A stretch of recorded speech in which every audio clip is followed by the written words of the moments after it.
ஏன்னா நான் இன்னும் கூட நாங்கள் அண்மையில் 2-3 படித்த செய்திகள் தான் சொல்கிறேன் உங்களுக்கு. ரொம்ப அற்புதமான செய்தி. இந்த அணுகுமுறைன்றது கூட ஒன்று அழகான செய்தி ஒன்று வந்ததுங்க. இப்போது ரொம்ப ரொம்ப பிடிச்சிருந்தது எனக்கு. மேனேஜ்மெண்ட்டை நம்ம நிறைய பேர் இந்த கம்பெனிலெலாம் பேசுகிறோம். ஐயா கூட நிறைய பேசுகிறாரு. அதில் ரொம்ப அற்புதமாக இருந்ததுங்க அந்த நிகழ்வு. ஒரு பையன் உங்களுக்கு தெரிஞ்சிருக்கும், இருந்தாலும் நான் அதை நினைவுபடுத்துகிறேன். ஒரு பையன் படிக்க முடியல, ஏதோ ஒரு வியாபாரம் செஞ்சு பிழைக்கலான்னு சொல்லி ஒரு 10 முட்டை பாக்ஸை எடுத்துக்கிட்டு முதலாளிகிட்ட எடுத்து வச்சு சைக்கிளில் கட்டிக்கிட்டு பயணம் பண்ணுறான் கடைகளுக்கெல்லாம் டெலிவரி பண்ணுறதுக்கு. ஒரு டேர்னிங்கில் ஒரு ஸ்கூட்டரை இடித்து கையில் சாஞ்சிடுறான். அதிலிருந்து 1000 முட்டைகளும் உடஞ்சி போகுது.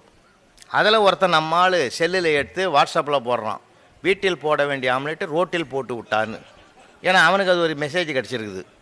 இந்த பையன் அழுவுது. சுற்றி 50 பேர் 60 பேர் வேடிக்கை பார்க்குறான், ஐயோ ஐயோன்னு. ஒரு 5 நிமிஷத்தில் ஒரு பெரியவர் வராரு, ஸ்கூட்டர் ஓரமாக நிறுத்திட்டு எட்டி பார்க்குறாரு என்னான்னு. இந்த பையன் அம்போன்னு உக்காந்துங்கிறான்.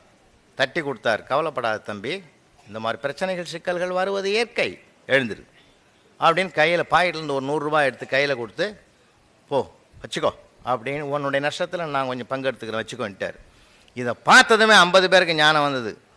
இந்த ஞானம் நமக்கு வரல பற்றியாடான்னு ஆளாளுக்கு 50 எடுத்து கொடுத்தோம். 1250 ரூபா சேர்ந்து போச்சு. அசல் விலையே 1000 ரூபா தான்.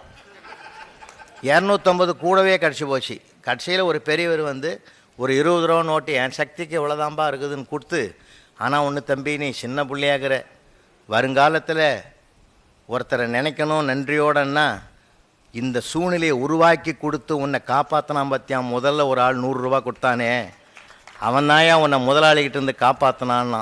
இல்லை சாமி, அவர் தான் என் முதலாளின்னா. ஆனால் அவர் கடையிலேருந்து தான் எடுத்துன்னு வந்துக்கிறான்.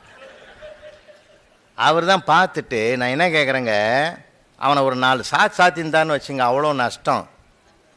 மைனஸை ப்ளஸ் ஆக்கிற முறை தெரிந்து விட்டால் வாழ்க்கையில் ஜெயித்து கொண்டே இருக்கலாம் என்பது அந்த அனுபவம் தருகிற மிகப்பெரிய பாடம் இல்லை?